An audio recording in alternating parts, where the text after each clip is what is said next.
isso que eu temia. Devem ter vindo à noite, removido a pedra e levado embora o corpo. Impossível. Muitos guardas ficaram vigiando aqui. E seus sacerdotes também.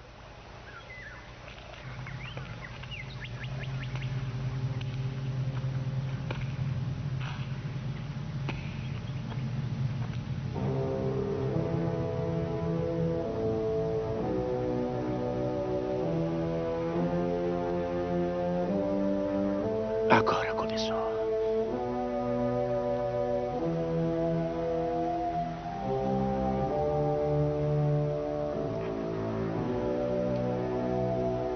Tudo começou.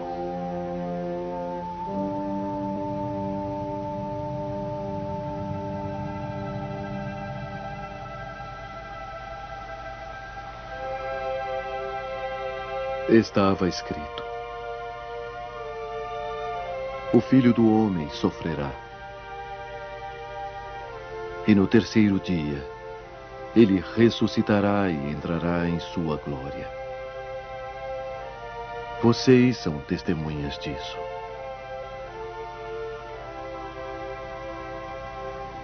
Agora meu Pai se reconciliou com o mundo. E como ele me enviou, eu envio todos vocês.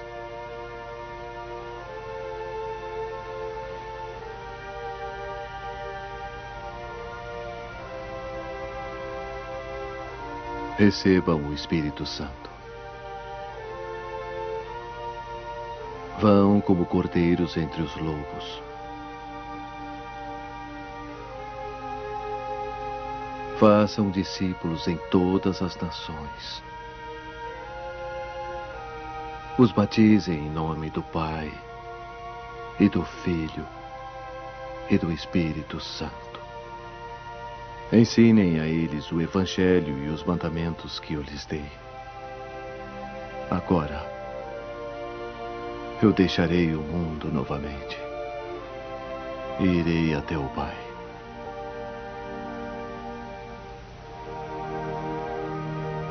Ó Senhor, fique conosco. Já está anoitecendo. O dia quase já se foi.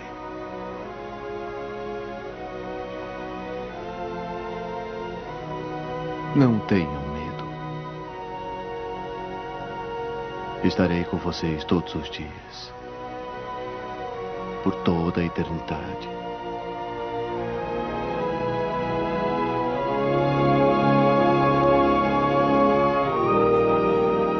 Sejam bem-vindos a mais um encontro do Crisma 2020.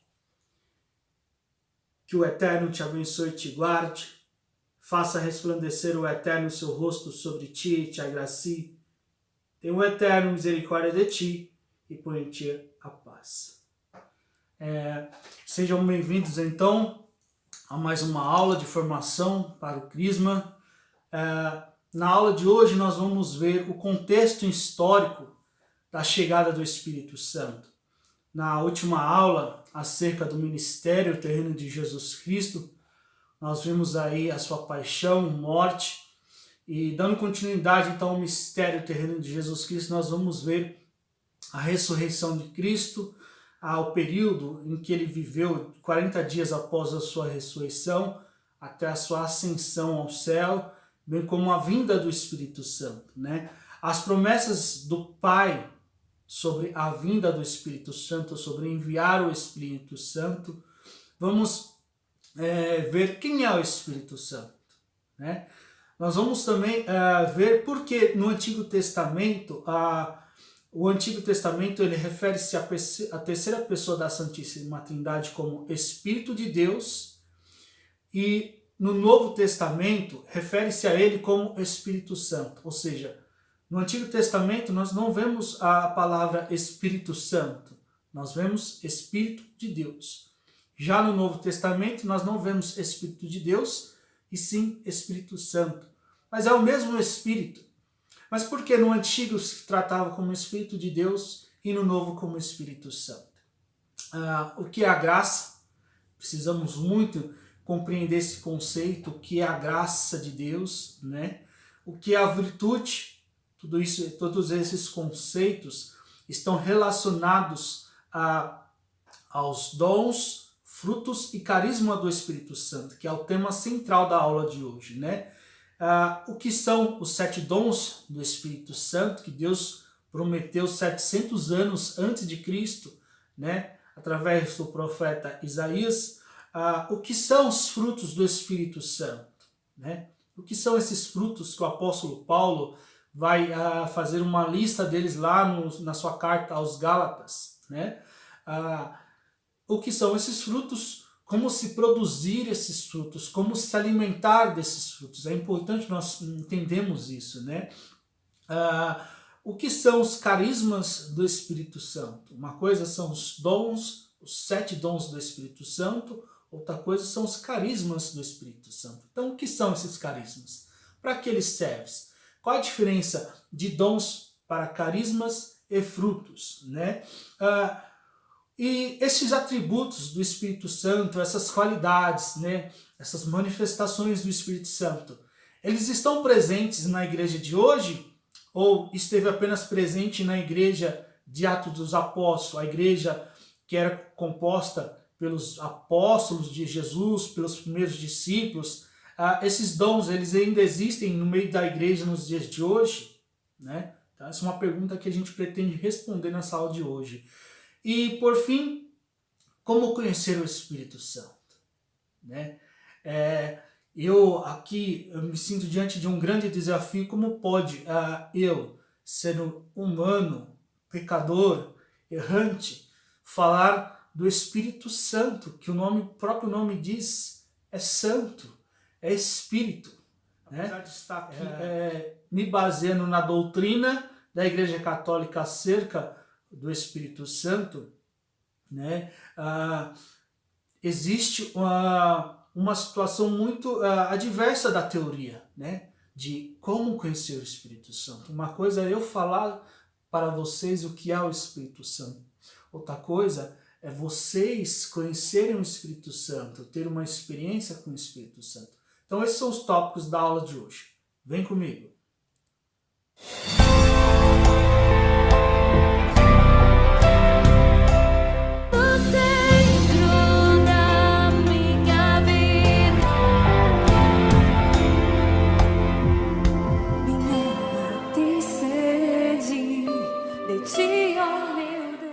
Bom, para nós entrarmos, né, nos tópicos dessa aula, se faz necessário recapitular, né, os tópicos da aula anterior. Então, na última aula, acerca do ministério de Jesus Cristo, nós vimos em A Paixão de Cristo, contemplamos a maior prova do amor divino para com a humanidade, que foi o próprio Filho de Deus, né, viver toda a sua paixão, toda a sua dor, toda a sua morte, né, por amor, né? Evangelho de João, capítulo 3, versículo 16, porque Deus amou o mundo de tal maneira que deu seu Filho único, unigênito, para que todo aquele que nele crê não pereça, mas tenha vida eterna. Então, na cruz está a maior prova de amor de Deus para com a humanidade, né? E iluminados pela revelação de Deus, nós entendemos a relação da Páscoa judaica que Moisés e os hebreus celebravam no Egito e a sua relação com a Páscoa cristã que Jesus celebrou na última ceia e que nós até hoje celebramos em cada celebração eucarística, em cada Santa Missa. Então nós vimos a relação dessa Páscoa com essa. Foi também lhes apresentado o maior mistério da fé católica, que é a Eucaristia, né? É o ápice de toda a revelação, de toda a nossa fé, de tudo que nós cremos, professamos, rezamos e celebramos, a Eucaristia. Todavia, nós vimos que Jesus, na última ceia, transformou o pão em seu corpo e o vinho em seu sangue, né? E para nos deixar um memorial da sua paixão e morte, e assim tornar presente e atualizar seu sacrifício cruento na cruz do Calvário em cada Santa Missa. Então nós vimos que aquele ato, né, de Jesus transformar o pão em seu corpo e o vinho em seu sangue tratava-se de um memorial, mas não apenas uma lembrança, não apenas uma memória, né? Mas para tornar presente, para atualizar em cima do altar, a cada Santa Missa, o seu sacrifício, né? Para expiação dos nossos pecados, né? E desta forma, nossa aula agora ela vai dar uma continuidade aos últimos dias do mistério terreno de Jesus até a vinda do Espírito Santo, a ressurreição de Jesus Cristo. Então, o Evangelho de João, no capítulo 20, a partir do verso 1, diz o seguinte: ressurreição. No primeiro dia que se seguia ao sábado, Maria Madalena foi ao sepulcro de manhã cedo, quando ainda estava escuro. Viu a pedra removida do sepulcro. Correu e foi dizer a Simão Pedro e ao outro discípulo, a quem Jesus amava: tiraram o Senhor do sepulcro, e não sabemos onde o puseram. Saiu então Pedro com aquele outro discípulo e foram ao sepulcro. Corriam juntos, mas aquele outro discípulo correu mais depressa do que Pedro, e chegou primeiro ao sepulcro. Inclinou-se e viu ali os panos no chão, mas não entrou. Chegou Simão Pedro, que o seguia, entrou no sepulcro e viu os panos postos no chão. Viu também o sudário, que estivera sobre a cabeça de Jesus. Não estava, porém, com os panos, mas enrolado num lugar à parte. Então, entrou também o discípulo que havia chegado primeiro ao sepulcro, viu e creu. Em verdade, ainda não haviam entendido a Escritura, segundo a qual Jesus devia ressuscitar dentre os mortos. Os discípulos então voltaram para suas casas. Então, aqui no Evangelho de João, narra o momento em que Maria Madalena vai até o sepulcro, e lá ela vê o sepulcro com a pedra removida, e ela entra e não vê ali o corpo de seu Senhor. Ela volta correndo e avisa a Pedro e João. E aqui é um detalhe muito interessante, né? Pedro e João correm, vão até o sepulcro para averiguar a informação de Maria Madalena, e está correndo Pedro e João. João era o discípulo mais novo, né? Pedro já tinha uma idade. E João correu mais rápido, diz o Evangelho, né? Deixando Pedro para trás. E ele chegou primeiro no sepulcro. Só que quando ele chega, ele para na porta do sepulcro, não entra. Ele aguarda Pedro chegar. Aí Pedro chega, entra primeiro que ele. Por que João, que era tão apegado a Jesus, que é denominado discípulo amado, que esteve com Jesus na última ceia ali e bem do lado de Jesus, e quando Jesus instituiu a Eucaristia, estava com o seu rosto rebruscado sobre o colo de Jesus, o único que no momento da crucificação estava ali aos pés da cruz, acompanhando Jesus até naquele momento. Porque nessa situação João não correu e entrou no sepulcro, ele parou na porta do sepulcro. Qual o mistério que envolve aqui? O mistério da obediência, o mistério da hierarquia eclesiástica, né? João, ele sabia, né, que Jesus havia confiado a Pedro a liderança da igreja. Pedro é Petrus, é a pedra angular pela qual Cristo edificou a sua igreja. Pedro é o sumo pontífice, é o vigário de Cristo, né? Então, quando ele chegou na porta do sepulcro, embora ele correu e chegou primeiro, por que ele não entrou? Ele deixou o seu líder chegar e averiguar primeiro, porque cabia a ele, como líder, estar à frente, né? Então aqui é um detalhe que passa sutil, mas que demonstra a obediência de João ao primado papal, a obediência de João à hierarquia da igreja, a liderança de Pedro. Aqui demonstra o reconhecimento de João na autoridade que Cristo confiou a Pedro, né? Por isso que ele aguarda Pedro chegar. E Pedro chega e vê então os panos, porque naquela época enrolava, né, o corpo do defunto num pano, né? E ele vê o seguinte, viu também o sudário que estivera sobre a cabeça de Jesus. Não estava, porém, com os panos enrolado num lugar à parte. Então, o pano que enrolou a cabeça de Jesus estava dobradinho e no lugar à parte, num canto. Quem colocou lá? O próprio Cristo. E por que Cristo pegou esse sudário, dobrou e colocou no cantinho? Isso é um mistério que eu vou deixar depois na descrição desse vídeo, um texto que explica por que Jesus deixou esse pano enroladinho ali. Mas vamos prosseguir. 3 dias no seio da terra. Então, Jesus, ele predisse várias vezes sobre a sua paixão. Em Mateus, capítulo 12, versículo de 38 a 41, os escribas e os fariseus pedem um sinal a Jesus. Então, alguns dos escribas e fariseus tomaram a palavra.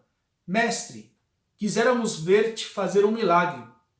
Respondeu-lhes Jesus, esta geração adúltera e perversa pede um sinal, mas não lhe será dado outro sinal do que aquele do profeta Jonas. Do mesmo modo que Jonas esteve 3 dias e 3 noites no ventre de um peixe, assim o Filho do Homem ficará 3 dias e 3 noites no seio da terra. Então, por que os escribas e os fariseus pedem um sinal para Jesus, né?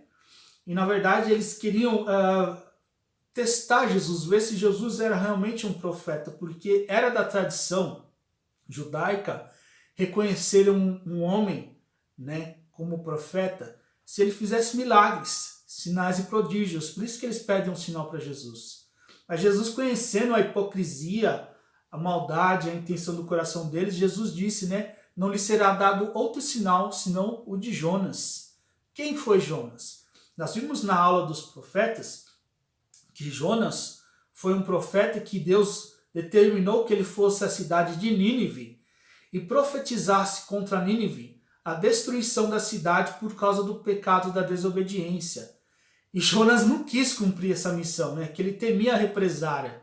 E Deus manda ele ir para Nínive e ele vai para outra cidade, né? Ele entra num barco, numa embarcação, e Deus, que é o Todo-Poderoso, El Shaddai, faz com que aquele barco seja acometido por uma tempestade e o povo começa a ficar atribulado, com medo, e aí eles tiram sorte, eles sorteiam para ver o motivo daquela tempestade. E descobrem que o motivo era Jonas. Eles pegam Jonas e jogam no mar, né? E Jonas acaba sendo engolido por um grande peixe, provavelmente uma baleia, né? O único aquático, mamífero, né, que teria a capacidade de engolir um homem, né, e ele não morrer. É claro, também o prodígio de Deus, a providência de Deus, o controle de Deus. E Jonas permaneceu no ventre desse grande peixe por 3 dias. E lá ele se arrepende, ele fala, não, Senhor, eu vou para Nínive, eu vou profetizar contra Nínive. Aí Deus fez que o peixe cuspisse Jonas e ele foi parar na praia. Aí sim ele foi até Nínive, profetizou o pecado de Nínive. Nínive se arrependeu, fez penitência, fez jejum e Deus revogou então essa condenação. E quando Jesus fala assim, não lhe será dado outro sinal senão o sinal de Jonas, que ele diz, assim como Jonas esteve por 3 dias e 3 noites no ventre do grande peixe, é necessário que o Filho do Homem permaneça por 3 dias e 3 noites no seio da terra. O que Jesus estava querendo dizer com isso? Ao citar o fato do profeta Jonas, que por desobediência foi lançado ao mar, engolido por um grande peixe, provavelmente uma baleia, conforme o livro de Jonas, capítulo 12, versículo de 1 a 11, e lá permaneceu por 3 dias, Jesus estava revelando que ele permaneceria morto no sepulcro por 3 dias. Então ele estava dando um sinal do que iria acontecer na sua paixão. Destruirei este templo e em 3 dias o reconstruirei. Então outro fato aqui em que Jesus vai revelar, vai dar pistas sobre sua paixão. Em outra ocasião, Jesus dá mais um sinal sobre sua permanência de 3 dias no seio da terra.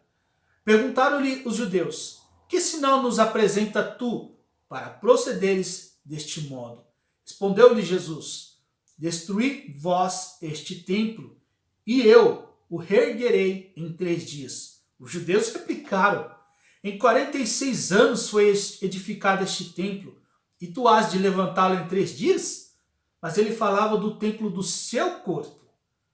Depois que ressuscitou dos mortos, os seus discípulos lembraram-se destas palavras e creram na Escritura e na palavra de Jesus, conforme o Evangelho de João, capítulo 2, versículo 18 ao 22. Então, Jesus ele está dentro do templo, e ali ele está fazendo milagres, curas, né? E aí os judeus falam assim: com que autoridade você faz isso dentro do templo? Né? Aí Jesus fala, aí eles pedem um sinal, falam: não, então faz um sinal, faz um milagre, para a gente crer que você realmente tem autoridade para fazer isso. Né? Aí Jesus fala: destruir vós. Olha quem ele fala que vai destruir. Destruir vós, falando que os judeus iriam destruir. Destruir vós este templo, e em 3 dias eu o reconstruirei. Eles falam: você tá louco? Salomão demorou 46 anos para edificar, né, o Beit Mikdash, o grande templo de Salomão. Em 3 dias você vai reconstruir ele? Mas Jesus estava falando dele mesmo, né? O templo era o local onde os sacerdotes realizavam os sacrifícios de animais. Então, nos tempos de Jesus, primeiro, nos tempos de Moisés, logo após a saída dos hebreus do Egito, Deus manda fazer o tabernáculo. Lembra aquele templo itinerante que montava e desmontava? E lá oferecia esses sacrifícios. Começa lá. Mais tarde, no período da dinastia dos reis de Israel, Salomão, filho de Davi, o 3º rei de Israel, ele edifica o templo, né? E esses sacrifícios que eram realizados dentro do tabernáculo são transferidos para o templo de Salomão. Então, o templo era o local onde os sacerdotes realizavam sacrifícios de animais, ou seja, o local onde os pecados eram temporariamente perdoados, né? Por que temporariamente? Porque aqueles animais que eram sacrificados, né, em expiação para perdão dos pecados das pessoas que transgrediam a lei de Moisés, era temporário porque aquilo era uma prefiguração do derradeiro sacrifício de Jesus na cruz para perdão dos pecados de toda a humanidade, né? Então, eram temporários, né? Todavia, Jesus, ele é ao mesmo tempo o sumo e eterno sacerdote, né? Então, o sacerdote é aquele que oferece um sacrifício a Deus. O sacerdote era aquele que sacrificava o animal a Deus. O sumo sacerdote era o maior no cargo. O primeiro sumo sacerdote foi Arão, irmão de Moisés, tá? Porque Jesus é o sumo, né, e eterno. Porque ele, sim, ofereceu o sacrifício derradeiro, perfeito, do seu próprio corpo. Então ele é ao mesmo tempo o sacerdote que oferece o sacrifício a Deus, ele é o cordeiro que foi sacrificado na cruz do Calvário, né? E ele é ao mesmo tempo o altar onde se realiza o sacrifício, né? Então Jesus é o sumo e eterno sacerdote, ele é o cordeiro do sacrifício e ele é o altar, né? A cruz é o altar onde Cristo ofereceu um sacrifício perfeito, derradeiro a Deus. E hoje, esse sacrifício de Jesus na cruz, ele é atualizado, ele é tornado presente em cada Santa Missa, eternamente, até a sua segunda vinda. Então ele é, né, o templo por excelência, né? Evidentemente, o templo é o símbolo do próprio Cristo, o local onde se oferece o sacrifício. O templo também representava o local onde ficava a Arca da Aliança, né? Onde a glória de Deus habitava. Dentro do templo havia um compartimento que se chamava, havia o Santo dos Santos, aí havia uma cortina, E atrás dessa cortina o Santíssimo, onde ficava a arca, onde o sumo sacerdote entrava uma vez por ano, né, no dia de Yom Kippur, o dia do perdão, e ali a glória de Deus se manifestava, né, e ali ele pronunciava o nome sagrado de Deus. Então, o templo era o lugar onde Deus habitava, né, onde a glória de Deus se manifestava. Né, e Jesus é quem? É Emmanuel, Deus conosco. Né? Ele é o templo de habitação do Espírito Santo. Ele é aquele onde que a sombra do Altíssimo veio sobre a Virgem Maria e gerou no ventre dela o Deus encarnado. O Verbo se faz carne. Então ele é o templo. Né? Uma vez que Cristo se ofereceu a Deus no altar da cruz, extinguiu a finalidade do templo. Então, o templo ele tinha como finalidade o quê? Guardar a arca da aliança, onde ficava as 2 tábuas com os 10 mandamentos, o cajado de Arão e o maná, testemunhos dos prodígios de Deus. Era o local onde se oferecia o sacrifício. Mas com a vinda de Jesus, sendo ele o sumo e eterno sacerdote, o cordeiro pascal e o altar, né, para oferecer esse sacrifício que era simbólico e pré-figurativo no templo, não havia mais a finalidade do templo. Talvez seja este o fato pelo qual no ano 70, depois de Cristo, né, que o templo de Salomão foi destruído. Construiu o primeiro templo Salomão, né, que foi destruído. Né? Aí depois construiu o segundo templo, né, que foi destruído também. Nos tempos de Jesus havia já o terceiro templo, que ainda estava em fase de construção, terminando, ele já estava levantado, mas não totalmente acabado. Mas no ano 70, depois de Cristo, esse templo foi destruído, restando apenas algumas ruínas do muro, né? Então tinha lá um muro que cercava todo o templo, né? E dentro tinha o templo. E dentro do templo, o local santíssimo, o Santo dos Santos, né? Inclusive, esse local onde ficava o Santo dos Santos é a mesma região onde Abraão ofereceu o sacrifício de Isaac lá atrás. Hoje é o local onde está a mesquita islâmica de Al-Aqsa, né? Essa que vocês estão vendo aqui. Então, é nesse lugar onde lá no Antigo Testamento Abraão ofereceu o sacrifício de Isaac a Deus. Depois no Templo de Salomão, onde ele construiu, né, o templo, e exatamente nesse monte é onde estava o Santo dos Santos, o Santíssimo, o local mais santo de Jerusalém, onde ficava a arca, tá? E hoje é onde está essa mesquita muçulmana, né? O local mais sagrado de Israel.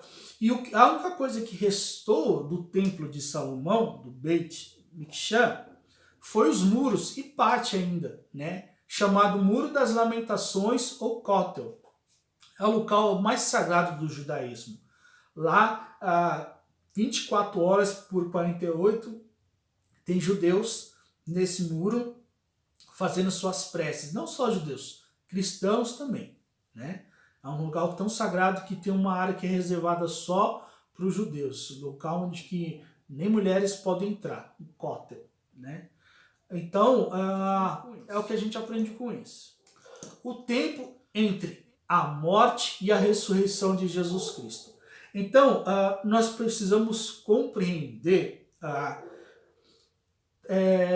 buscando informações históricas, informações tradicionais, culturais daquela época, para se fazer uma correta compreensão e interpretação desse tempo em que Jesus permaneceu no seio da terra, desse tempo em que Jesus permaneceu morto, né? Então, existem muitos detalhes que nós vamos construir, tá, para fazer toda essa reprodução desse quadro histórico acerca do tempo em que Jesus permaneceu dentro da terra, no seio da terra. Então, no primeiro dia, né, da paixão de Cristo, na sexta-feira santa, tá? Jesus, ele foi crucificado, né, morto, e entregou o seu espírito a Deus. Foi numa sexta-feira, Sexta-feira Santa, véspera da Páscoa, né? Véspera da Páscoa, tá? E isso aconteceu por volta das 15 horas, 3 horas da tarde, tá? Então o primeiro dia, ele decorre a partir das 15 horas, quando Jesus entrega o seu Espírito a Deus, até as 17h40 da sexta-feira, quando termina o dia, tá? Nós vamos entender por que o dia no calendário judaico termina nessa hora, às 17h40, 5h40 da tarde. Então, das 15 horas, quando Jesus entrega o Espírito a Deus, quando ele é crucificado, até as 17h40, primeiro dia.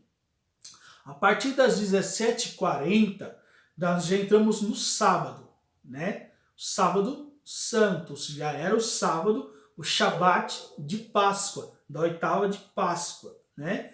Que começa às 17h41, assim quando encerra a sexta-feira, né? Então começa às 17h41 da sexta-feira do nosso calendário, até às 17h40 daquele sábado, né? Segundo dia.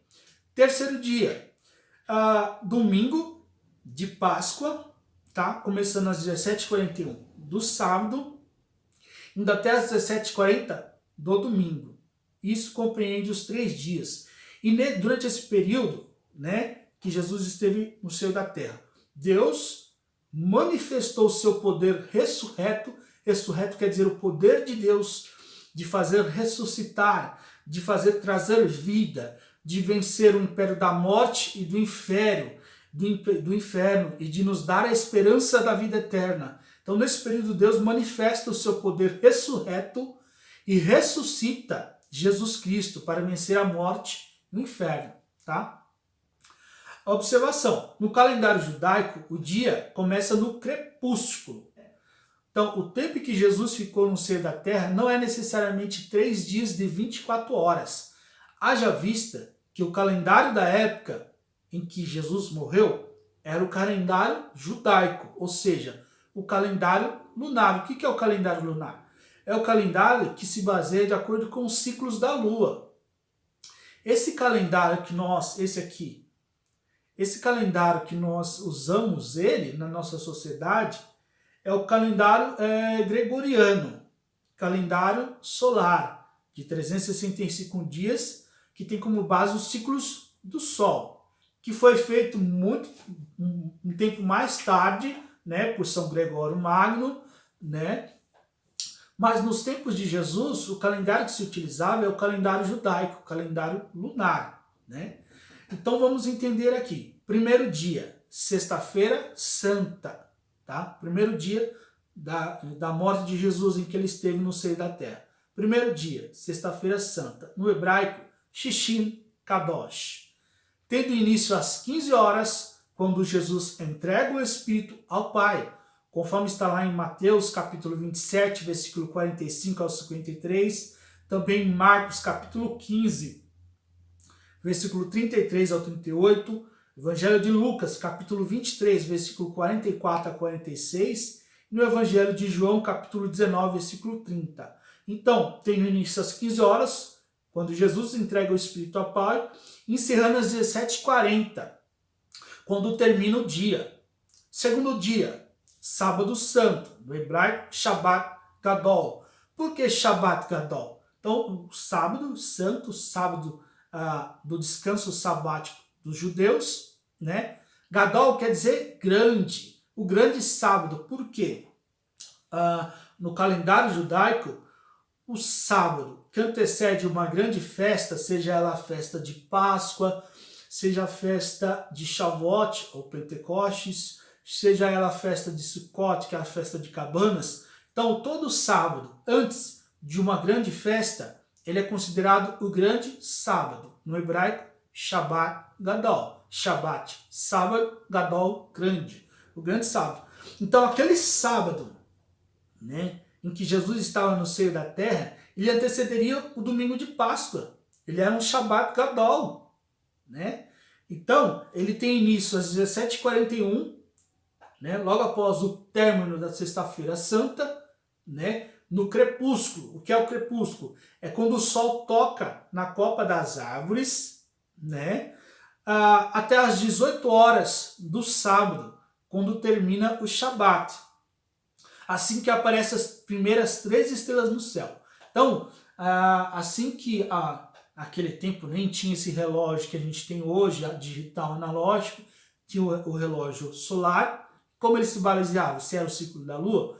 Então, eles determinavam o seguinte: assim que aparecer as primeiras 3 estrelas no céu, e aí então se encerrou o sábado, né? Então, o segundo dia, né, ele começa às 17h41, logo após o término da sexta-feira, terminando às 18 horas no crepúsculo, quando aparecem as 3 primeiras estrelas no céu. Terceiro dia, domingo de Páscoa, Rishon Le Adonai. Então, domingo no hebraico é Rishon, né? Le é o artigo de ligação do Adonai, Senhor. Rishon Le Adonai, domingo do Senhor. Domingo de Pessa, domingo de Páscoa. Tendo início às 18h01 do sábado, logo que se encerra o Shabat, logo que aparecem as 3 primeiras estrelas no céu, e termina às 17h40 do domingo, né? Então, volto a dizer, no calendário judaico, o dia começa no crepúsculo, encerra ao pôr do sol. Por que no calendário judaico o dia começa ao pôr do sol? Então, agora vocês vão entender por que no nosso calendário o dia começa o quê? À meia-noite, quando bate 0 horas, certo? Bate 0 horas, começa o dia, né? E vai até 0 horas do outro dia, período de 24 horas. No calendário judaico, não. O dia ele começa, começa ali no finalzinho da tarde, né? Entre o pôr do sol, tá? Então, por que é assim no calendário judaico? E era assim nos tempos de Jesus. O livro do Gênesis, no capítulo 1, no versículo 5, na parte C, onde é relatada a criação, diz: sobreveio a tarde e depois a manhã foi o primeiro dia. E repete esta forma para todos os outros dias da criação. No livro de Levíticos, no capítulo 23, versículo 32, está escrito: será para vós um sábado, Shabat, dia de descanso absoluto, e humilharei vossas almas, observareis vosso sábado, desde a tarde do dia 9 até a tarde do dia seguinte. Então, cada período de 24 horas no calendário judaico começa ao pôr do sol. Assim, o Shabat começa ao pôr do sol da sexta-feira e dura até o pôr do sol do sábado. Então, no calendário judaico, o dia começa ao pôr do sol de um dia e termina ao pôr do sol do outro, diferente do nosso. Desta forma, foi interpretado e definido que o dia, no calendário judaico, calendário lunar, começa à tarde e termina à tarde do dia seguinte. A relação entre a cerimônia de Havdalah e a vigília de Páscoa. Então, existe um mistério muito interessante que ocorre entre a passagem do sábado para o domingo. Deus, ele é onisciente. O que vem a ser a onisciência de Deus? Deus detém todo o saber, cognoscível e incognoscível, possibilidades, pensamentos, sentimentos, vida, passado, presente, futuro e todo o universo. Portanto, eu quero descartar desde já qualquer possibilidade de coincidência. Não existe coincidência quando se fala dos mistérios de Deus, quando se fala da revelação de Deus. Deus é onisciente, ele sabe de todas as coisas, né? O passado, o presente, o futuro, enfim. Fato é que o Pai revela ao homem a relação entre a despedida do Shabat, que é o descanso sabático dos judeus, o sábado dos judeus, e o início do domingo do Senhor, que é o dia da ressurreição de Cristo. Então, na aula dos 10 mandamentos, eu falei sobre o mandamento de guardar os dias santos e de festas, né?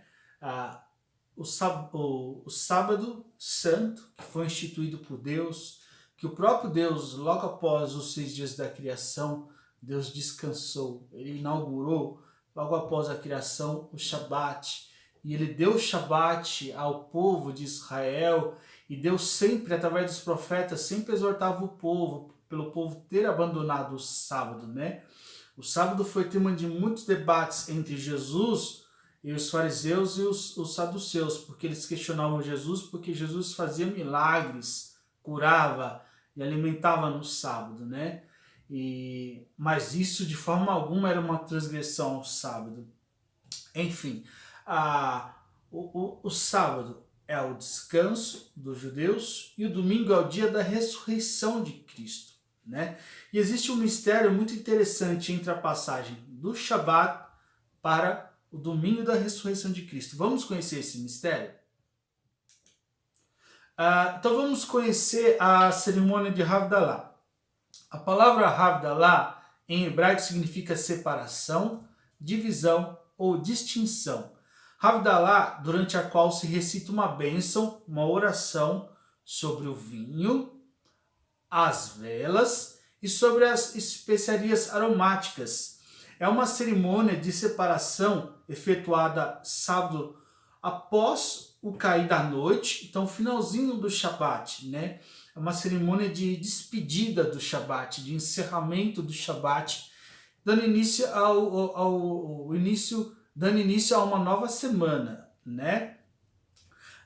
Tradicionalmente, quando 3 estrelas forem visíveis no céu. Então, foi um critério que eu disse, né, no começo, que quando é possível ver as 3 primeiras estrelas no céu, ali então já está encerrando o Shabat. E é o momento então oportuno de se fazer a cerimônia de Havdalah, se despedindo do Shabat e dando boas-vindas à nova semana, que começa pelo domingo, né?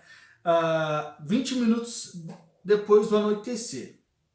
Ela separa, a cerimônia de Havdalah, ela separa o sagrado do mundano, ou seja, o Shabat sagrado da semana com seus 6 dias de trabalho seculares, né? Então, o Shabat é um dia especial, um dia à parte para os judeus, né?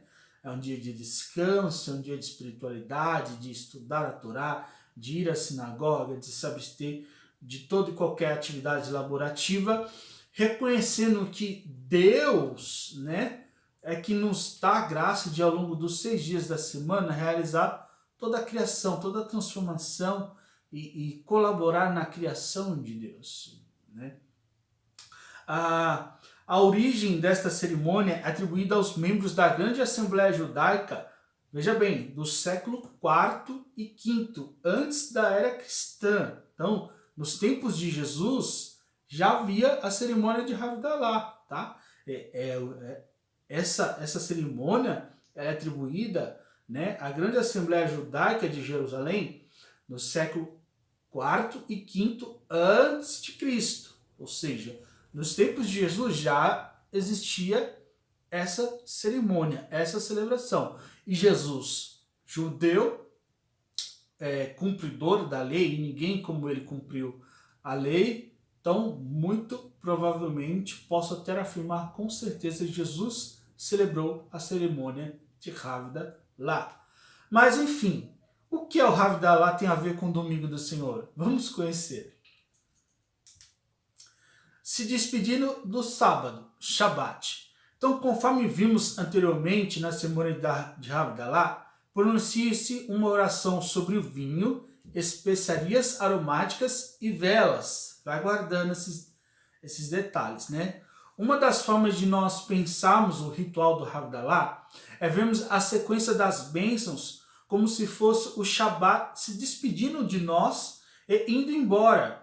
Isso porque nós fazemos primeiramente a bênção assim. Então, a primeira bênção é sobre o vinho, né? Baruch atah Adonai, Eloheinu melech olam, borei peri agefem. Bendito sejas tu, eterno nosso Deus, Rei do Universo, que faz brotar o fruto da videira. E bebemos o vinho. Ou suco de uva, né? O vinho é algo que, para sentir o seu gosto, ele precisa estar na nossa boca. É como se o Shabat estivesse perto de nós, né? Na sequência, nós fazemos a bênção sobre as especiarias, né? Aqui no Brasil, né, o que é mais comum é o cravo da Índia, né?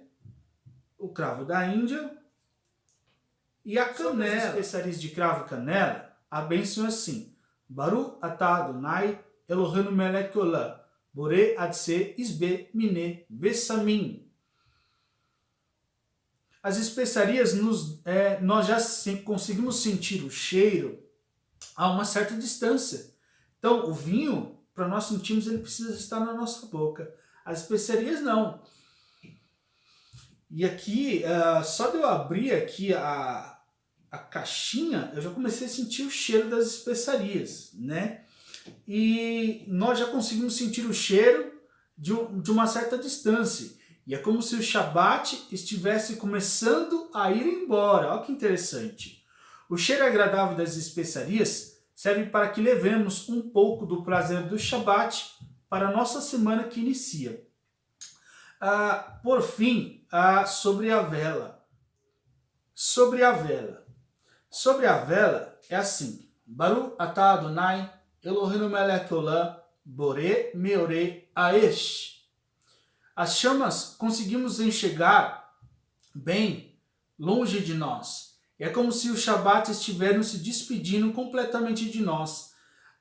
Nessa cerimônia nós também refletimos a luz da vela nas nossas unhas. Olhamos a sombra que elas formam, né, na palma de nossas mãos, de modo a levar um pouco da luz e do calor e da bênção do Shabat para a nossa semana. Agora, primeiro eu expliquei como ocorre, né, a cerimônia de Havdalah. Agora eu vou explicar sobre a cerimônia da vigília de Páscoa, né? Então eu reproduzi como ocorre uma, agora eu vou reproduzir como ocorre a outra. E depois nós vamos montar esse quebra-cabeça e ver como se relaciona isso, né? Então vamos lá. A vigília de Páscoa ou sábado de Aleluia. Então, no sábado santo ou sábado de Aleluia, a principal celebração é a vigília de Páscoa. Inicia-se na noite do sábado. Veja bem, na noite do sábado. Em memória à noite santa da ressurreição gloriosa de nosso Senhor Jesus Cristo, na Semana Santa. Na quinta-feira nós celebramos o Tríduo. Por que Tríduo? É uma celebração que ocorre três coisas. Primeiro, lava-pés. Segundo, instituição da Eucaristia.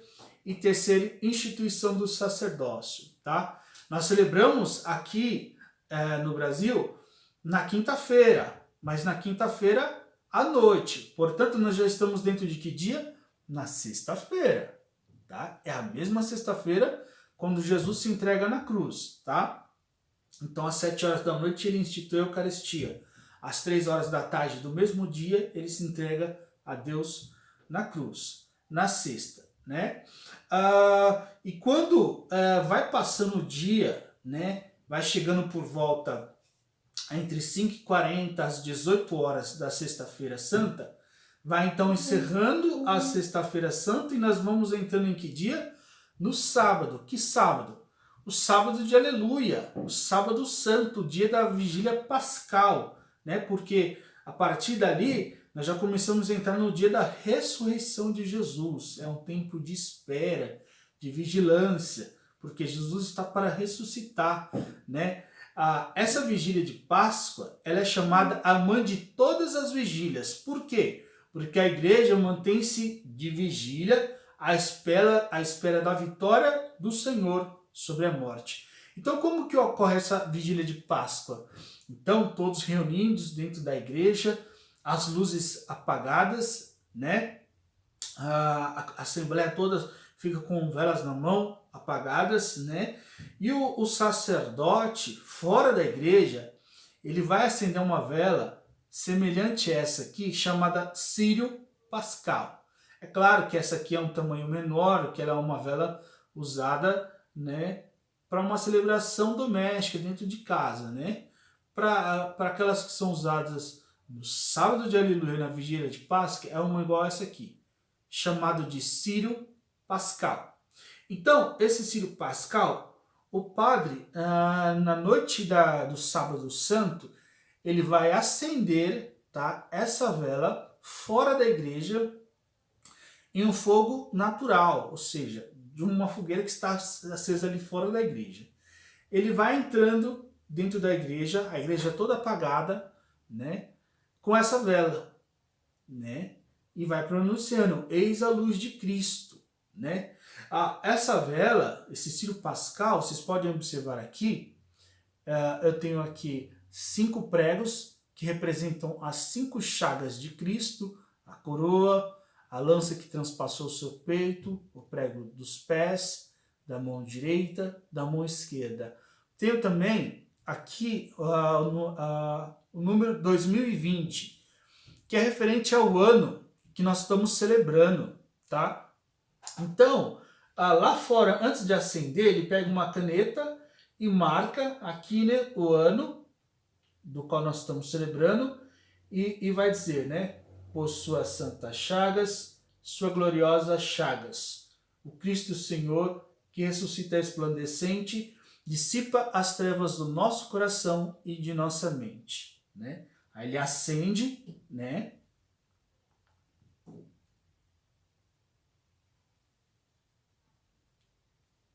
Ele acende esse Círio Pascal e entra na igreja. Aí nesse momento todos vão acender as suas velas também. Depois ele vai mergulhar esse Círio Pascal dentro de um tanque com água. Essa água é a água que será usada no decorrer do ano para o batismo, tá? A água do batismo. Aliás, essa noite é uma noite especial para que as pessoas recebam também o batismo, né?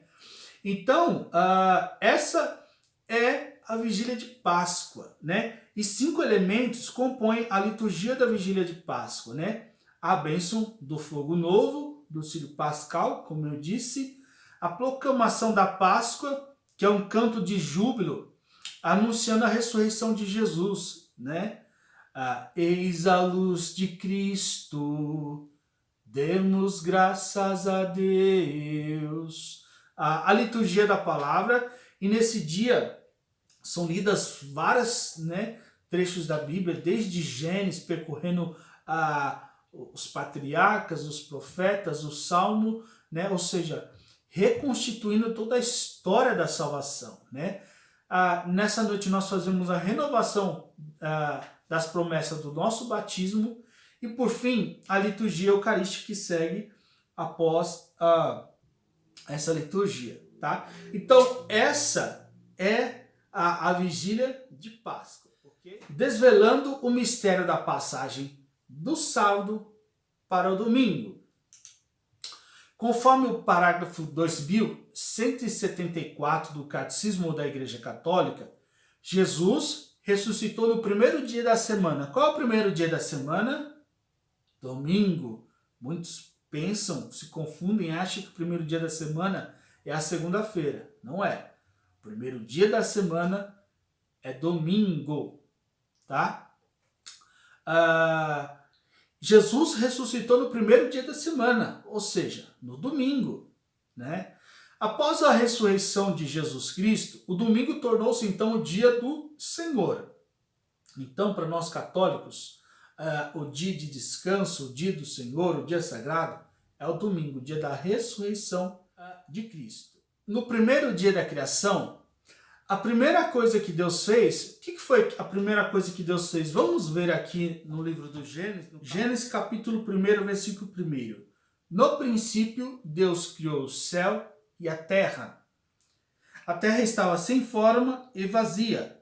As trevas cobriam o abismo, e o Espírito de Deus pairava sobre as águas. E disse Deus, faça luz. E a luz foi feita. E Deus viu que a luz era boa. Separou a luz das trevas. Deus chamou a luz dia e as trevas noite. Sobreveio a tarde, depois da manhã foi o primeiro dia. Então a primeira coisa que Deus fez não foi o céu e a terra. No versículo 1 diz assim: no princípio Deus criou o céu e a terra.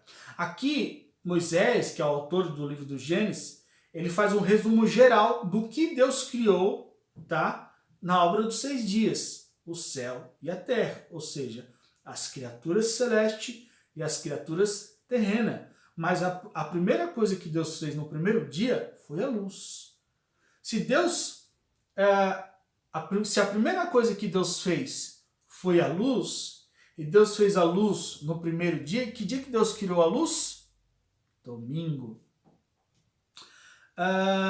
No primeiro dia da criação, a primeira coisa que Deus criou foi a luz. Registra o livro do Gênesis, no capítulo 1, verso 4. E disse Deus: haja luz, e houve luz.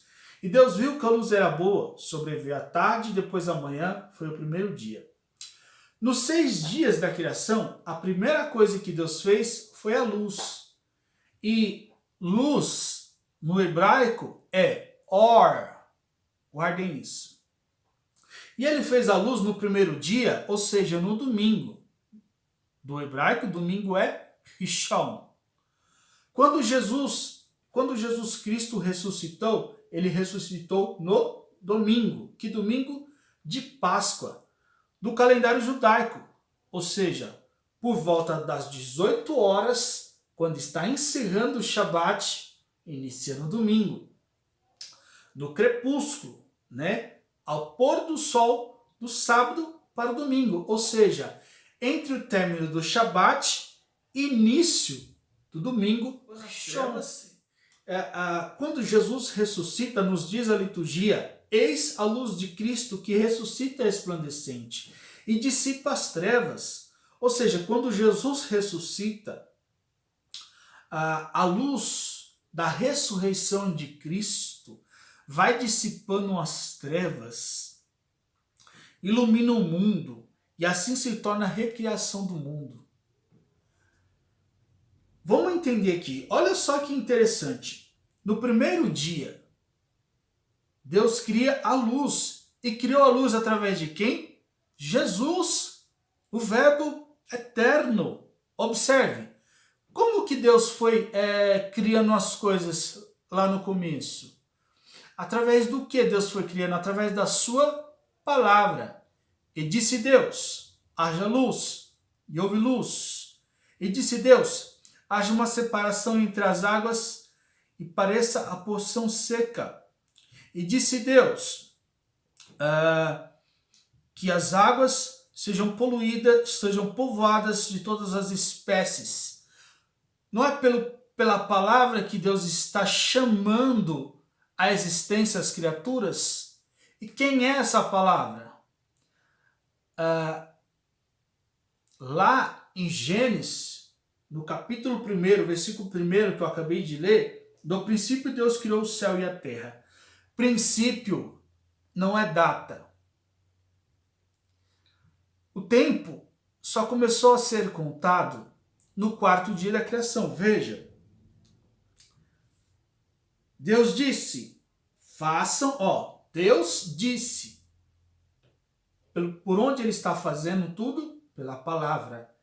Deus disse, façam-se luzeiros no firmamento do céu para separar o dia da noite, que sirvam eles de sinais e marquem o tempo, os dias e os anos, e resplandeçam no firmamento do céu para iluminar a terra.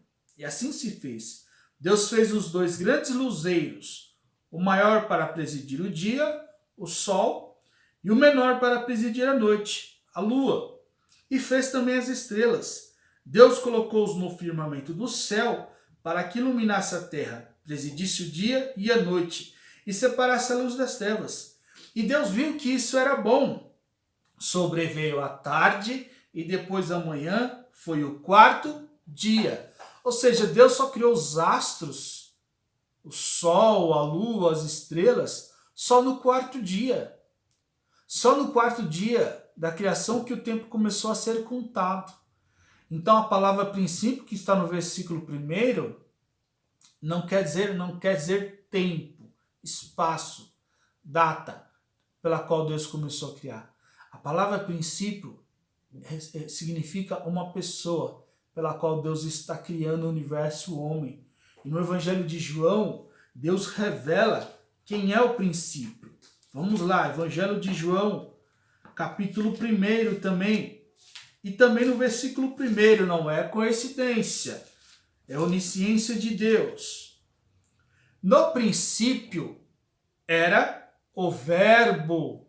Então, tá vendo? Olha só, Gênesis capítulo 1, versículo 1. No princípio,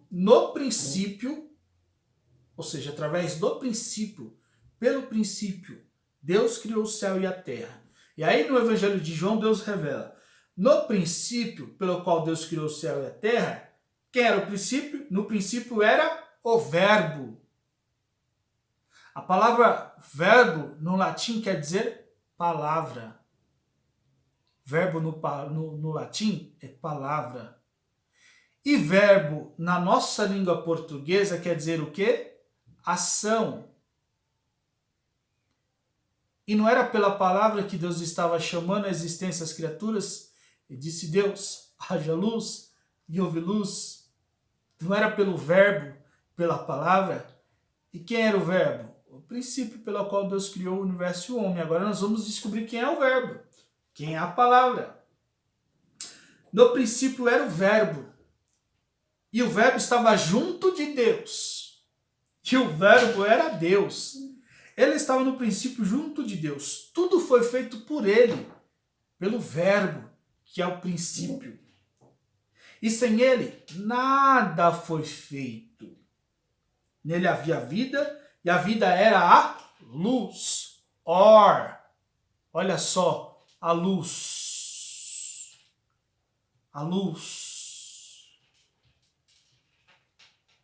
E as trevas não compreenderam. Aí o versículo 14 vai revelar quem é o verbo.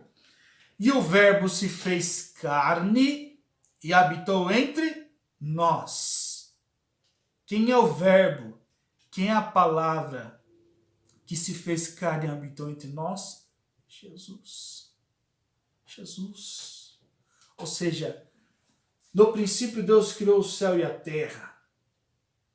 E no princípio era o verbo, e o verbo estava junto de Deus, e o verbo era Deus. E o verbo se fez carne e habitou entre nós. E quem era o verbo? Jesus. Jesus. Jesus é Deus que se materializa no seio da Virgem Maria e que habita entre nós. Então, voltando aqui, no primeiro dia Deus cria a luz. E criou a luz através de Jesus. O livro de Gênesis fala assim, olha só que interessante. Deus disse, no princípio Deus criou o céu e a terra estava sem forma e vazia, e o abismo cobria, né? E as trevas cobriam o abismo. Então, Deus criou a terra, que era tudo escuro. Aí o abismo cobria, era tudo breu. E a primeira coisa que Deus fez foi a luz. E criou a luz através de Jesus.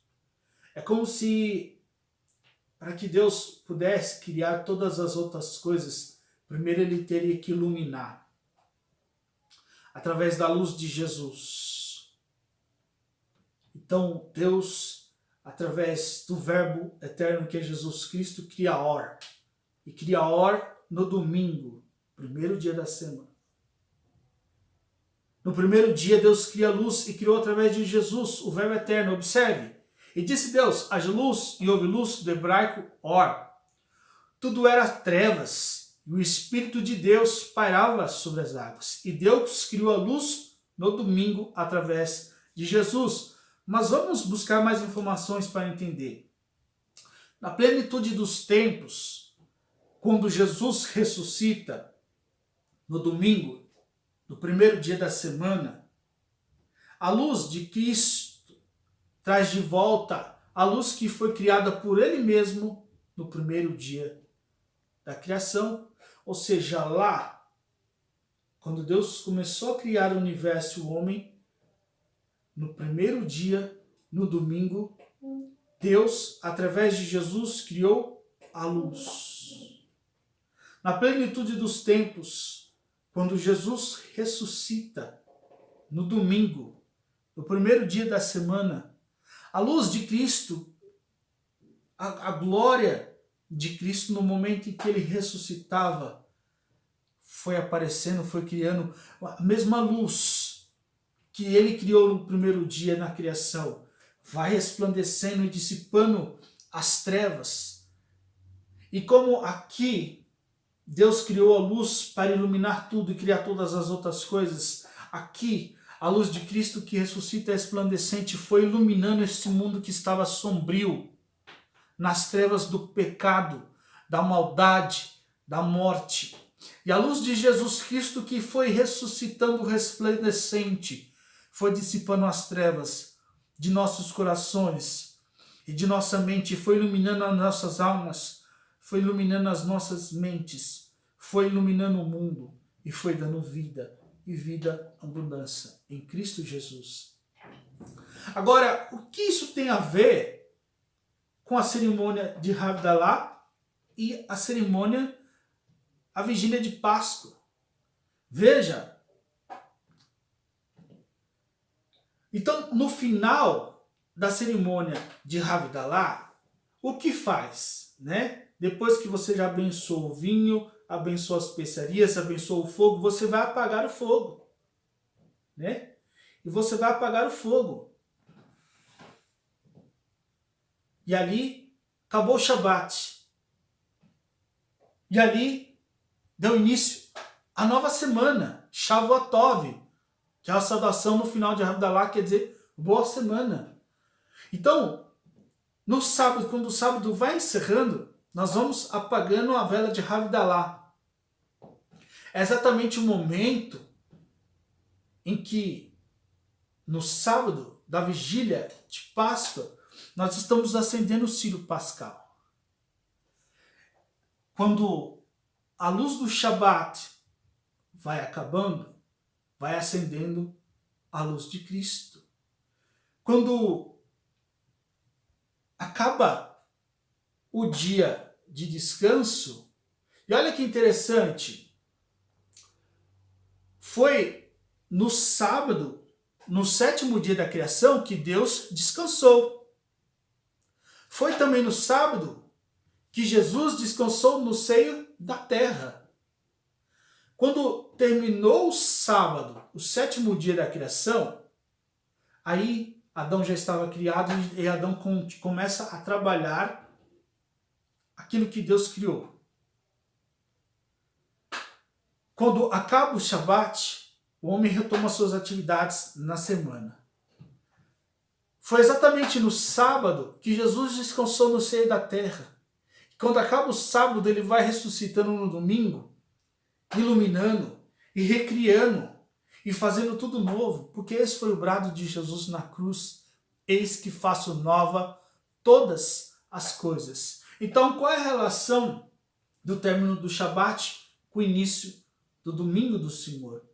Quando vai se encerrando o Shabat, vai se apagando a luz de Havdalah, vai se iniciando o domingo do Senhor e vai se acendendo a luz de Cristo que ressuscita resplandecente. Quando no sábado, primeiro sétimo dia da criação, quando Deus terminou de fazer o universo, o homem, ele descansou, nos diz o livro do Gênesis. E depois, já no primeiro dia da semana, é Adão que começa a criar e frutificar e multiplicar, iluminado pela luz que o Verbo Eterno criou, porque sem luz ninguém consegue produzir. Quem trabalha no escuro? Ninguém. Quem consegue trabalhar para Deus sem a luz de Cristo? Quem consegue dar frutos estando nas trevas? Ninguém.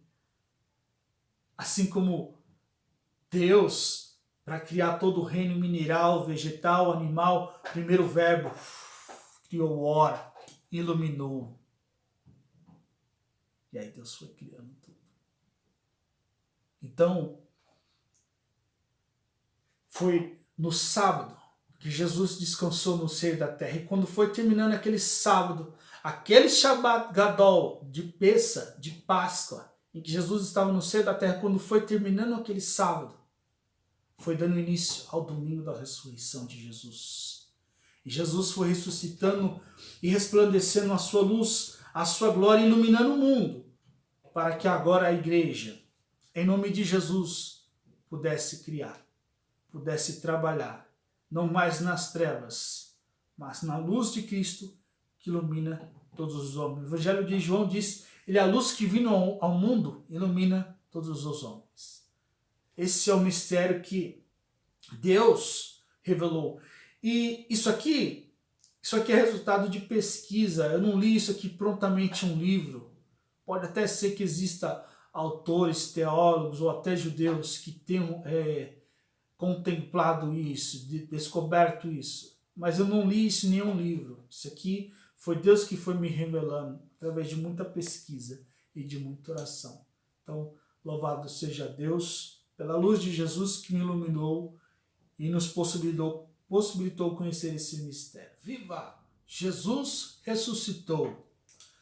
Bom, as promessas que acompanham a ressurreição de Jesus. Então, se Jesus realmente ressuscitou, de fato ele ressuscitou, o que isso implica, o que isso impacta, quais são os atributos da ressurreição de Jesus? Quais são as promessas que acompanham a ressurreição de Jesus? Então, primeiro, eu vou citar algumas aqui, né? O fato de Jesus ter ressuscitado nos dá muitos benefícios, atributos espirituais. Vamos ver alguns. Esperança na ressurreição dos mortos. Se com Cristo morremos, com ele ressuscitaremos. Carta de São Paulo aos Romanos, capítulo 6, verso 8. Esperança na vida eterna. Disse Jesus, eu sou a ressurreição e a vida. Quem crê em mim, ainda que morra, viverá. Evangelho de João, capítulo 11. Um lugar no céu. Jesus disse, na casa de meu pai há muitas moradas. Se não fosse assim, eu vou-lhe teria dito, vou preparar-vos lugar. E quando eu for e vos preparar lugar, virei outra vez e vos levarei, para que onde eu estiver, estejais vós também. Evangelho de João, capítulo 14, versículo 1 e seguintes. Então, quando Jesus ressuscita e quando ele ascende ao céu, antes ele deixa essa promessa, eu vou para o Pai, mas eu vou preparar lugar. E quando eu preparar, eu volto para buscar vocês, para que onde eu estiver, vocês estejais também. São muitas promessas, né? A esperança na ressurreição dos mortos, a esperança na vida eterna, lugar no céu, a vinda do Espírito Santo. Se eu não for, disse Jesus, o Espírito Santo não virá para vocês. Evangelho de João, capítulo 16, versículo 5 e seguintes. Sua defesa diante do Pai por causa dos nossos pecados. Diz o apóstolo amado João em sua epístola. Se entretanto alguém pecar, temos um advogado junto do Pai, Jesus Cristo, o justo. Primeira epístola de João, capítulo 2, versículo 1 e seguintes. Nossa participação no sacerdócio de Cristo, né, nos garante também a ressurreição de Jesus. Quando ele vier, o Espírito da verdade, ele vos ensinará toda a verdade. Evangelho de João, capítulo 16, versículo 13. Então esses são alguns, né, dos atributos, dos benefícios que a ressurreição de Cristo nos garantiu, né? Nos assegurou, nos ganhou, né? Os méritos da paixão, morte e ressurreição de Jesus nos trouxe esses benefícios, esses atributos. Isso é maravilhoso. Então, nós temos que tomar posse disso, né? Temos que tomar posse disso. Bom, agora eu vou falar sobre o período pascal, tá? Só que antes de explicar o que é o período pascal, é necessário fazer uma breve introdução sobre o calendário litúrgico ou calendário de celebrações da Igreja Católica, né? Então, vamos lá. Primeiro eu vou fazer essa introdução sobre o calendário litúrgico. Então, calendário litúrgico ou calendário de celebrações católicas.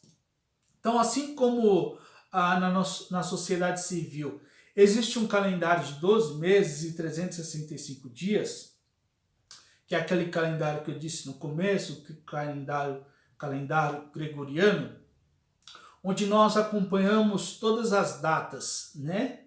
Os feriados, tal, né? Ao longo do ano. Na Igreja Católica nós também temos um calendário litúrgico ou calendário de celebrações católicas, onde nós acompanhamos todas as datas na Igreja Católica, onde os fiéis acompanham ao longo do ano litúrgico as festas do povo de Deus. Em resumo, toda a vida de Jesus, né, o seu nascimento, o seu senhorio, sua paixão, morte e ressurreição, é celebrada ao longo do ano, né, no ano litúrgico, né? O ano litúrgico ele é dividido em 4 partes, né? O ciclo do Natal, o ciclo comum, o ciclo da Páscoa e novamente o ciclo comum. Vamos ver aqui a seguir a imagem desse calendário litúrgico. Então, agora eu vou falar sobre o tempo litúrgico. No decorrer de cada ano, para santificá-lo a cada dia, a Igreja desenrola aos nossos olhos as diversas etapas da obra salvífica de Cristo. É realmente o ano da graça do Senhor, conforme está escrito lá em Lucas, no capítulo 4, versículo 19. Vamos ler. Para anunciar aos cativos a redenção aos cegos, a restauração da vida, para pôr em liberdade os cativos, para publicar o ano da graça do Senhor. O ano litúrgico começa com o Advento. O que é o Advento? Advento é a preparação do Natal e a Epifania do Senhor. Então, o período do Advento são 4 semanas que antecede o Natal, né? Daqui a alguns dias nós já vamos entrar no período do Advento. Então, 4 semanas antes do Natal é o período chamado Advento. A palavra Advento quer dizer origem ou surgimento, tá? Então, esse é a preparação do Natal, que é o nascimento de Jesus, que é a encarnação do Verbo, e também a Epifania, ou seja, a revelação de Deus através de Jesus Cristo. A vida pública de Jesus, tá? Sua infância, adolescência, fase adulta, a sua Páscoa.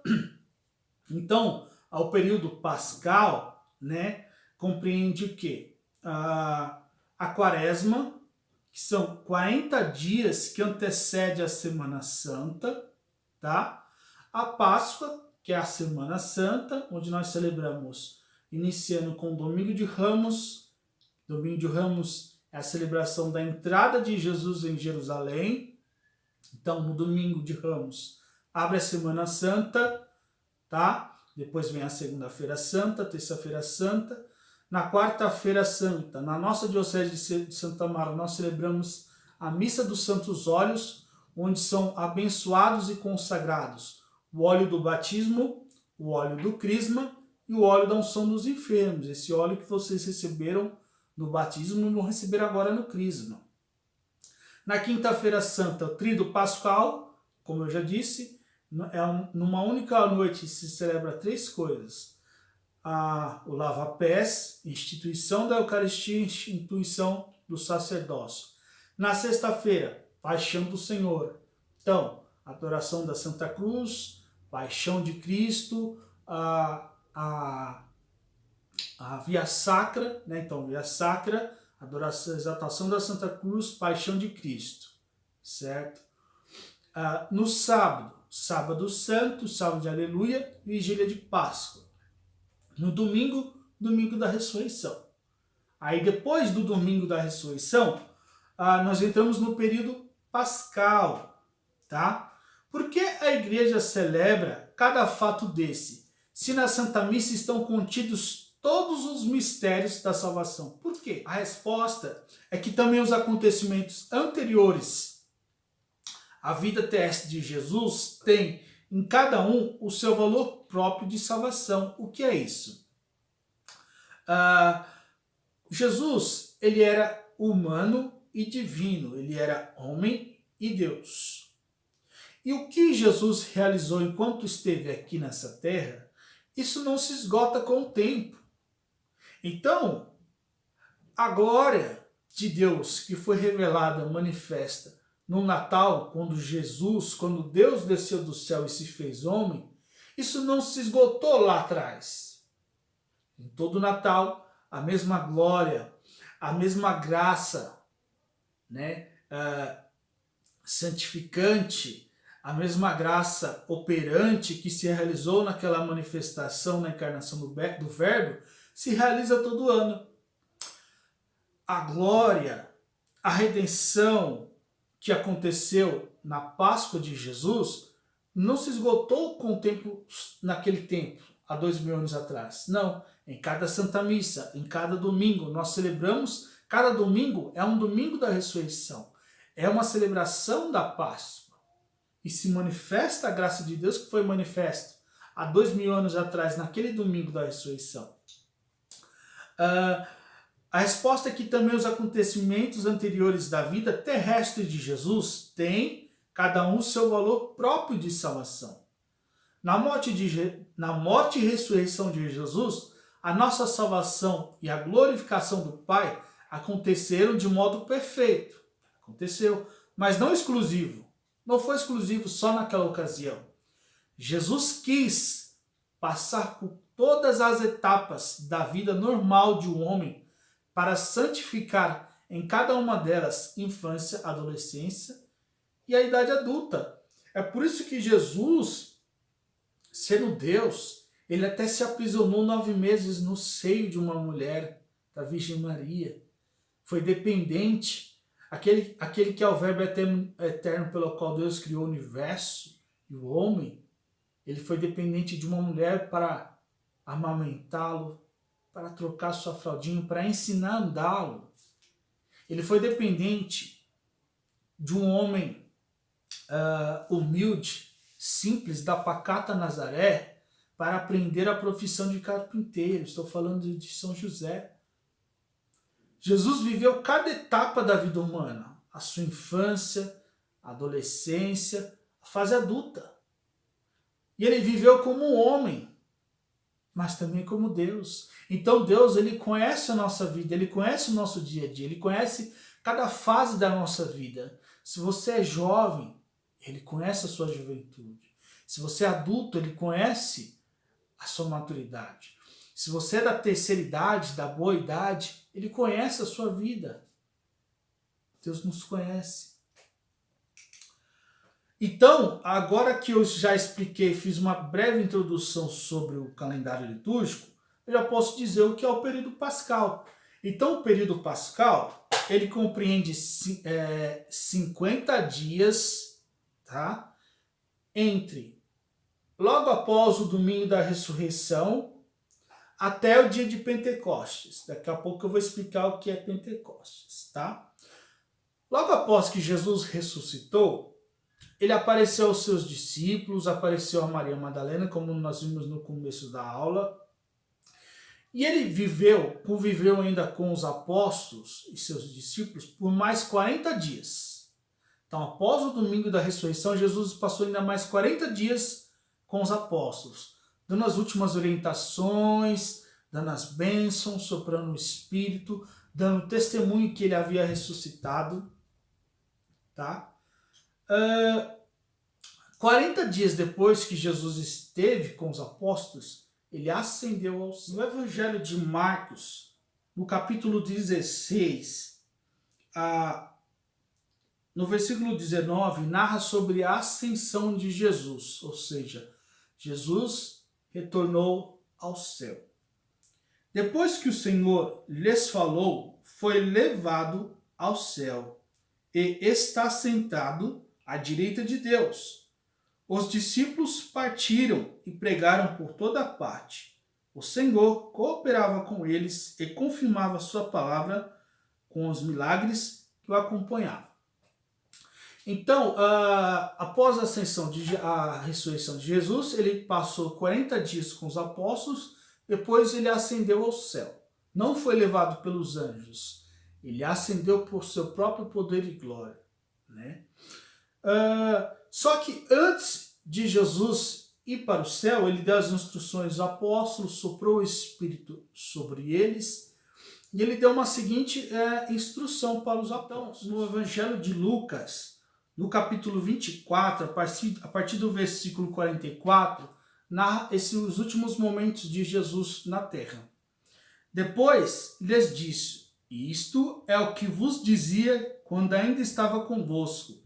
Era necessário que se cumprisse tudo o que de mim está escrito na lei de Moisés, nos profetas e nos salmos, ou seja, na Bíblia hebraica, no Antigo Testamento.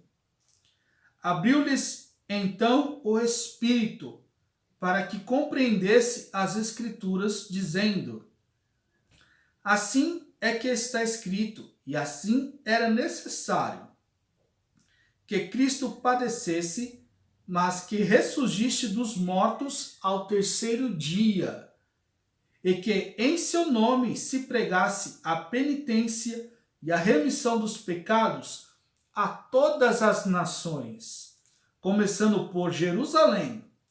Vós sois as testemunhas de tudo isso. Eu vos mandarei o prometido de meu Pai. Entretanto, permanecei na cidade, até que sejais revestidos da força do alto. Então, Jesus, ele dá essa orientação aos apóstolos. Eu vou para o Pai, e quando eu for, eu vou enviar o Espírito Santo que meu Pai prometeu no Antigo Testamento. Vocês vão pregar o evangelho que eu ensinei, o amor ao próximo, né? Vocês vão pregar o evangelho a todas as nações, começando por Jerusalém, Samaria, Judeia e até os confins da terra. Porém, antes, vocês ficam na cidade de Jerusalém, até que eu envie o Espírito Santo e vocês sejam revestidos de poder. Então Jesus deu essa ordem, essa orientação. Vocês vão pregar? Vão. Mas vocês só vão depois que eu mandar o Espírito Santo. Então, esse período pascal, ele compreende 50 dias, né? Primeiro, os 40 dias após a ressurreição de Jesus. Então, 40 dias depois do domingo de Páscoa, Jesus esteve com os apóstolos. Aí ele sobe para o céu. Passado mais 10 dias, ele envia o Espírito Santo, né? Como ele havia prometido, né? E existe também uma relação entre a festa de Shavuot do Antigo Testamento e a festa de Pentecostes no Novo Testamento. Vamos entender isso. Então, assim como eu expliquei sobre a relação do Shabat com o Domingo do Senhor, eu vou explicar a relação da festa de Shavuot com a festa de Pentecostes. É um mistério lindo, maravilhoso, que eu descobri através de pesquisas que Deus me revelou e eu quero compartilhar com vocês. Então vamos lá. O que é a festa de Shavuot? Shavuot é uma palavra derivada de Shavua. Shavua quer dizer semanas, né? Shavua quer dizer semana. Shavuot é o plural de Shavua. Shavua, semana. Shavuot, semanas. Então, o que é a festa de Shavuot? A festa de Shavuot é a celebração que os judeus celebram 7 semanas depois da festa de Páscoa. Então, lá no Antigo Testamento, quando Deus instituiu a festa de Páscoa, quando Deus deu orientação a Moisés para celebrar a festa de Páscoa, uma festa que é chamada a Festa da Liberdade, a festa que ia marcar o dia em que Deus ia libertar Israel, os hebreus, da escravidão do Egito. Então, 7 semanas depois de celebrarem a festa de Páscoa, os hebreus deveriam celebrar a festa de Shavuot, né? Então Deus disse, vocês vão celebrar a festa de Páscoa, né? E essa festa vai marcar a libertação dos hebreus da escravidão do Egito. 7 semanas depois, vocês vão celebrar a festa de Shavuot, né? Então, como o próprio nome diz, Shavuot, semanas, 7 semanas depois de Páscoa. E o que eles iam celebrar nessa festa? Na Páscoa, eles celebravam a libertação da escravidão do Egito. Em Shavuot, o que eles iam celebrar? A entrega dos 10 mandamentos. Então, 7 semanas depois que os hebreus saem do Egito, fogem do Egito, Deus manda que o povo pare em frente do Monte Sinai, este monte aqui, Monte Sinai. Deus manda o povo aguardar, embaixo Moisés sobe o Monte Sinai. Lá no Monte Sinai, Deus entrega as 2 tábuas com os 10 mandamentos, que nós vimos nas aulas anteriores, né? Deus entrega as 2 tábuas com os 10 mandamentos, que é a base de toda a lei de Moisés. Deus entrega os 10 mandamentos e também os outros 613 mandamentos, que ao todo formam toda a lei de Moisés, todos os mandamentos da lei judaica, né? Então, recapitulando, a festa de Shavuot, tá? Ela é a festa, tá? Traduzida, Shavuot, para o português, semanas. Por quê? 7 semanas após a celebração de Páscoa, os judeus celebram o recebimento da lei, dos 10 mandamentos. Se você fazer aí a conta, multiplicação, 7 vezes 7 vai dar 49, certo? Mas o dia da festa de Shavuot é 50, tá? Ou seja, a festa de Shavuot, ela é celebrada 50 dias depois da Páscoa. Aí alguns já começam a entender, quem conhece a festa de Pentecostes na Igreja Católica já começa a entender. Mas quem não conhece vai entender agora. Então Shavuot é isso, certo? 7 semanas após a festa de Páscoa, eles celebram o recebimento dos 10 mandamentos. 50 dias após a Páscoa, eles celebram o recebimento dos 10 mandamentos. Ok, guarda essas informações. Agora vamos para o nosso calendário litúrgico, tá? O que é a festa de Pentecostes? Pentecostes, esse nome Pentecostes, ele vem do grego. E penta, todo mundo sabe, é 5. Né? O Brasil foi pentacampeão, ou seja, foi campeão 5 vezes da Copa do Mundo. Né? Pentecostes quer dizer o quê? 50 dias. Então, a festa de Pentecostes, que nós celebramos na Igreja Católica, é exatamente 50 dias depois da Páscoa. Né? Então, nós celebramos a Páscoa, e depois do domingo da ressurreição de Jesus, conta aí, 40 dias, Jesus sobe para o céu. Mais 10 dias, nós celebramos o quê? A vinda do Espírito Santo. Os judeus, 50 dias depois da Páscoa, que é a festa da liberdade, eles celebram o recebimento dos 10 mandamentos. Nós, 50 dias depois da Páscoa, que é a paixão de Cristo, a nossa liberdade da escravidão do pecado, nós celebramos o recebimento do Espírito Santo, a vinda do Espírito Santo. Qual é a relação de Shavuot com Pentecostes? Toda. Nós vimos nas aulas anteriores, né, depois dos 10 mandamentos, né, livros de Juízes, Reis e Profetas, que o povo de Israel teve muita dificuldade em viver a lei de Deus. O que faltava para o povo? A graça. Aqueles hebreus que receberam os 10 mandamentos no Monte Sinai, em Shavuot, eram os hebreus que haviam saído do Egito. Ou seja, lá no Egito eles viveram um período de escravidão, sendo escravizados, então eles não tinham oportunidade, espaço de viver uma espiritualidade, de viver mandamentos. Então eles não viviam mandamento nenhum. Eles não tinham nenhuma religião, nenhuma espiritualidade com Deus. Embora sabiam, né, que eles eram descendentes de Abraão, que Deus havia feito aliança com Abraão, com os patriarcas. Mas aquele povo que sai do Egito e no Monte Sinai recebe os 10 mandamentos, é o povo que estava totalmente despreparado para viver uma religião, para obedecer os mandamentos. Eles estavam humanamente herdeiros do pecado de Adão e Eva. Não havia para eles a graça. E aí aqui eu já entro num conceito muito importante. A graça. Né? E o que é a graça? A graça é a ajuda, é o auxílio, é a força, o movimento de Deus que vem ao nosso encontro e que nos dá força e que nos prepara e que nos torna capazes de viver os mandamentos de Deus.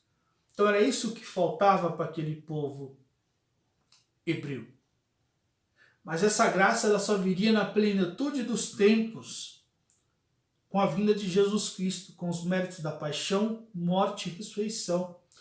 A graça que aqueles homens, é claro, teve santos, né? Moisés, Abraão, Noé, teve muitos santos, os profetas, eles receberam uma graça, sim. Eles tinham auxílio do Espírito de Deus. E daqui a pouco eu já vou explicar por que no Antigo Testamento nós vemos o termo Espírito de Deus e no Novo Testamento nós vemos o termo Espírito Santo. Por que essa diferença? É o mesmo Espírito? Nós vamos entender isso daqui a pouco. Então, no Antigo Testamento, o povo recebe a lei, mas lhe falta a graça. Graça é essa que Jesus vai nos dar, vai nos trazer com a vinda do Espírito Santo.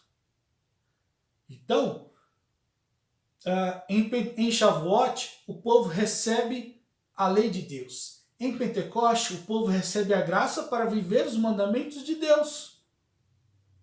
O que o apóstolo Paulo vai dizer? Porque o Espírito Santo é o amor de Deus derramado em nossos corações. Então agora sim é possível viver os mandamentos de Deus. E aí alguns vão questionar, falar assim, mas Anderson, é possível nos dias de hoje cumprir os 613 preceitos da lei de Moisés? Eu vou te responder em parte sim, em parte não. Tá? Mas isso é um tema que já abre para um outro leque de um outro curso. Só para resumir aqui, como por exemplo, os sacrifícios que eram realizados no templo. É possível realizar hoje? Não. Até mesmo porque o templo nem existe mais. Não tem mais os sacerdotes, entre partes, né? Como nós então podemos viver isso? Né? É o sacrifício de Jesus que se atualiza a cada celebração eucarística. Quem são os sacerdotes? Aqueles que na última ceia ele instituiu. Né? Mas também os 10 mandamentos. Podemos viver. Amar a Deus sobre todas as coisas, não tomar seu santo nome em vão, guardar os dias santos e de festa, honrar pai e mãe, não matar, não cobiçar as coisas alheias, a mulher do próximo, né? Não pecar contra a castidade. Isso nos vale até hoje, não se extinguiu. Jesus disse, não pense que eu vim abolir a lei e os profetas. Não vim abolir a lei e os profetas, mas levá-los à perfeição. Porque agora sim, ele trouxe o Espírito. Ele trouxe a graça, ele veio ao nosso encontro, o movimento de Deus, o Ruá de Deus, o Espírito de Deus vem sobre nós e nos dá a graça de viver os mandamentos da lei de Deus. E essa relação de Shavuot com Pentecostes.